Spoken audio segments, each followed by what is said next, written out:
नमस्कार, आप देख रहे हैं 18 स्वदेश। ये है मार्केट के महारथी सेगमेंट और आज हमारी मेहमान है देवीना मेहरा, फर्स्ट ग्लोबल की फाउंडर। देवीना, गुड मॉर्निंग, बहुत बहुत शुक्रिया हमसे बात करने के लिए।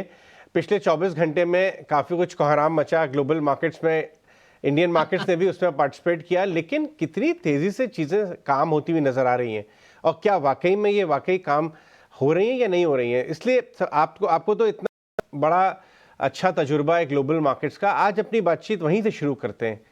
ये जो 3 चीज़ें निकल के आई मिडल ईस्ट में, आपके पीछे जो है, जो पड़ोस में बड़ा वॉलेटाइल हो गया मार्केट, वॉर लाइक सिचुएशन, लोग डरने लगे, जापानीज येन का जो मामला निकल के आया और यूएस में अब अचानक रिसेशन के फियर्स। आप इन तीनों फैक्टर्स को कितना अहमियत से देखेंगी? गुड मॉर्निंग अजय, और शुक्रिया यहाँ बुलाने के लिए। और जियोपॉलिटिकल साइड में तो ऑफ कोर्स इधर काफी खराब खबरें आई, जियोपॉलिटिकल भी और इंटरनली कई देशों में, जैसे यूके में भी राइट्स हुए, बांग्लादेश में इतना बड़ा उथल पुथल हो गई हमारे पड़ोस में, और जैसा आपने इजराइल ईरान ईरान वगैरह का भी नाम लिया, तो ये तो है। पर उससे बाजारों को कितना असर पड़ेगा वो एक अलग चीज हो जाती है। मैं तो थोड़ा हंसी भी आई कि पिछले हफ्ते वो बुधवार को फेड की मीटिंग थी, उसके बाद बाजार तेजी से चला था अमेरिका का, क्योंकि ये बात हुई कि फेड की बातों से ऐसा लगता है कि रेट कट थोड़ा जल्दी हो जाएगा या ज्यादा हो जाएगा, और पूरा बड़े अच्छे अच्छे एनालिसिस आए लेटर्स और पेपर और टीवी पर कि क्यों बाजार को चलना चाहिए था। उसके बाद 2 दिन जब बाजार में गिरावट आई, तो वो सेम ही जगह पर वो उसका भी बड़ा अच्छा एनालिसिस आया कि ये मैक्रो फैक्टर है जिसके कारण बाजार का गिरना तो लाजिम था। तो ये मुझे बड़ी हंसी आती है कि जब एक चीज हो जाती है तब उसके लिए हमेशा कारण खोज लिए जाते हैं। तो आप वही चीज, मतलब सरकमस्टांसेस वही रहे, स्थिति वही रहे, लेकिन अगर बाजार ऊपर गया या नीचे गया आप उसके लिए कारण खोज लेंगे। अगर जैसे कि अगर आप फेड का रेट का ही देखें कि अगर समझ लीजिए रेट कट नहीं होता है और बाजार गिरता है, तो आप बोलेंगे अरे रेट कट नहीं हुआ तो बाजार तो गिरेगा ही, वो तो इंटरेस्ट रेट ऊपर रहेंगे तो इक्विटी से आपका एक्सपेक्टेशन ज्यादा रहेगा। लेकिन अगर वो रेट कट नहीं होता है और बाजार चल जाता है तो आप बोलेंगे कि रेट कट नहीं हुआ, इसका मतलब इकोनॉमी इतना अच्छा कर रही है कि रेट कट की जरूरत नहीं है, तो इसलिए इकोनॉमी अच्छा करेगी तो बाजार अच्छा करेगा। तो वो सेम ही सर्कमस्टांसेस के लिए आप कोई भी कारण ढूंढ सकते हैं।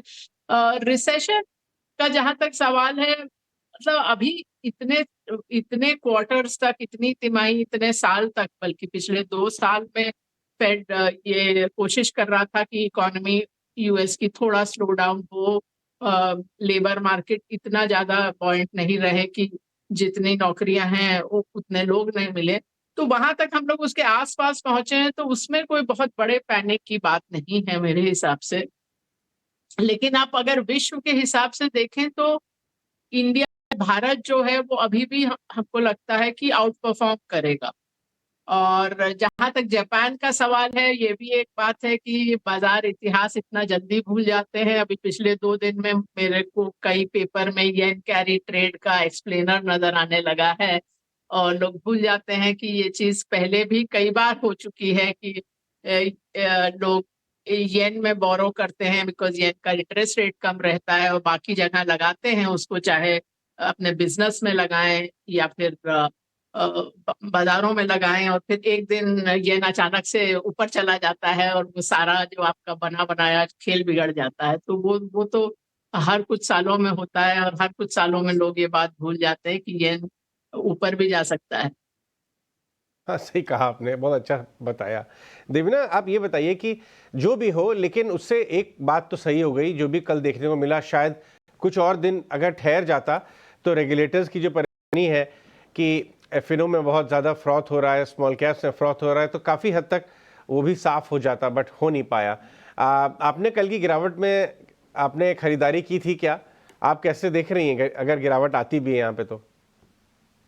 देखिए, हम तो फुली इन्वेस्टेड रहे हैं, क्योंकि जैसा मैंने आपके शायद पिछली बार आपके चैनल पर भी कहा था कि हमारा ये मानना था कि कुछ महीनों का जहां तक सवाल है उसमें आपको उथल पुथल नजर आएगी, लेकिन साल 2 साल के हिसाब से हमारा व्यू बाजार के बारे में अच्छा ही रहा है। तो ऐसी स्थिति में बेहतर ये रहता है कि आप निवेशित रहें लेकिन हेज करें। तो मार्च से हम लोग पूरी तरह से हेज थे। चुनाव के नतीजे जब तक आए तब तक हम लोग 100% हेज थे, लेकिन 100% इन्वेस्टेड भी थे। उसके बाद हम लोगों ने कुछ हेज काट दिए, पर अभी भी कुछ हद तक तो हेज हैं। तो लेकिन और जो चीजें हैं, जो आपने स्मॉल कैप का नाम लिया, तो अभी अभी से नहीं, कई तिमाहियों से हम लोगों ने वहां पर कट कर दिया है अपना निवेश। तो अगर आप 5,000 करोड़ से कम मार्केट कैप वाली कंपनी देखें, 1,000 करोड़ से कम तो हम लोग देखते ही नहीं है, 1 से 5 वाला जो सेगमेंट है उसमें अधिकतर हमारा निवेश रहता है अपने पीएमएस पोर्टफोलियोज में 13 से 15%। लेकिन अब कुछ समय से हम लोग उसमें बहुत कटौती हम लोगों ने कर दी, हम लोग खाली 5-6% पर हैं।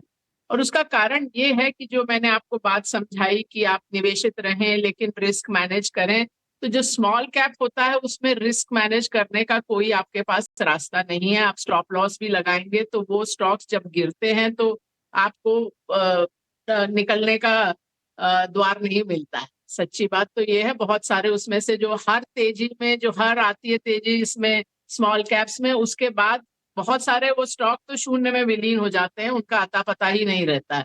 और जो दूसरा हमारे पास रिस्क मैनेज का साधन रहता है कि आप हेज करें, तो जो हेज के लिए आपके पास एक ही लिक्विड इंस्ट्रूमेंट है, वो निफ्टी पर पुट है। तो निफ्टी और ये स्मॉल कैप्स का मूवमेंट साथ में नहीं रहता है, तो आपके पास रिस्क मैनेजमेंट के साधन नहीं है, अगर मैं संक्षेप में बोलूं तो ऐसी स्थिति में वो सेगमेंट अवॉइड करना ही बेहतर है। वैसे भी मैं कहूंगी कि जिस भी category, theme, industry, market cap में आपको बहुत सारे नए fund scheme, PMS scheme, mutual fund scheme आता नजर आए, तो वो समझ लीजिए वो उस सेगमेंट का पीक है, उसके आसपास है।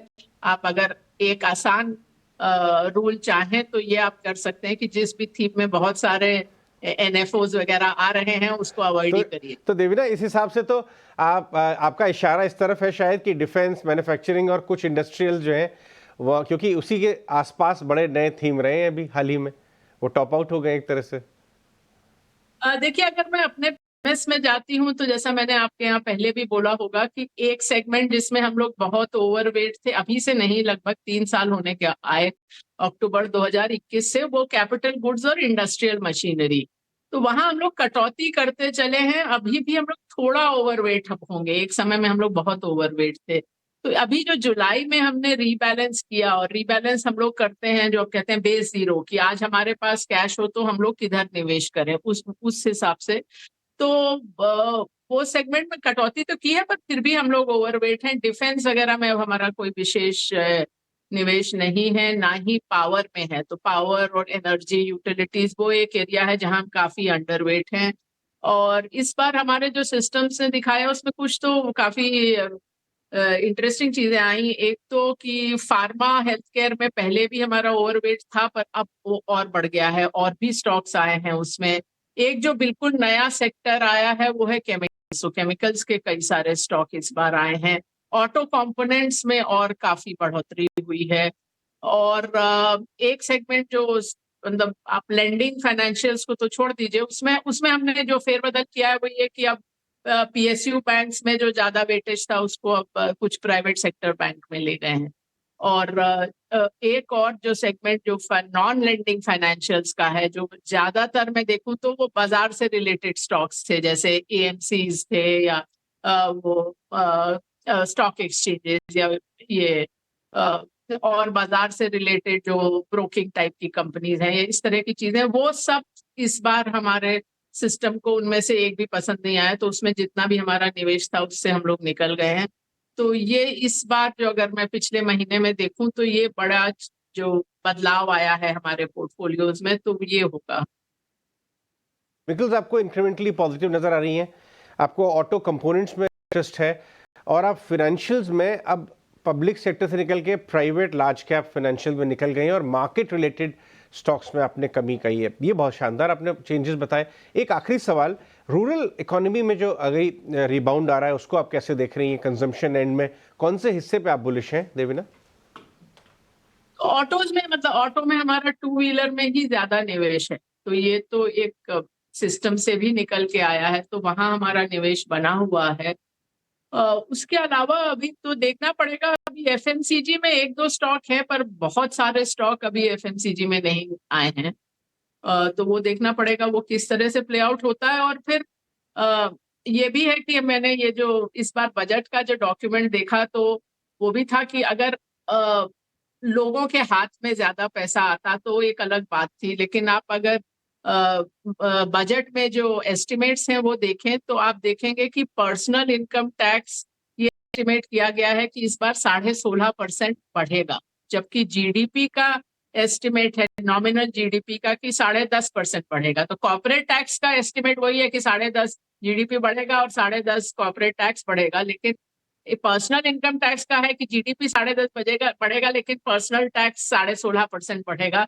तो इसका मतलब, और नेट बेसिस पे आप इंडिविजुअल से या देश के नागरिकों से ज्यादा पैसा ले रही है सरकार, तो उनके पास कम बचेगा। तो और दूसरी बात है, अभी तक जो खाद्य पदार्थ हैं उनमें मुद्रास्फीति बनी हुई है, उनके भाव काफी ज्यादा हैं। आप तुअर दाल से देख लीजिए, तो अभी भी जो घरों के बजट हैं उसमें उसका प्रभाव रहेगा। तो कितना पैसा बचता है वो देखना पड़ेगा। राइट, बहुत बहुत शुक्रिया देवीना हमसे बातचीत करने के लिए, ग्लोबल मार्केट में जो ज़बरदस्त उतार चढ़ाव हो रहा है उसको समझाने के लिए और अपने पोर्टफोलियो में क्या चेंजेस आपने किए हैं। शुक्रिया समय देने के लिए। शुक्रिया।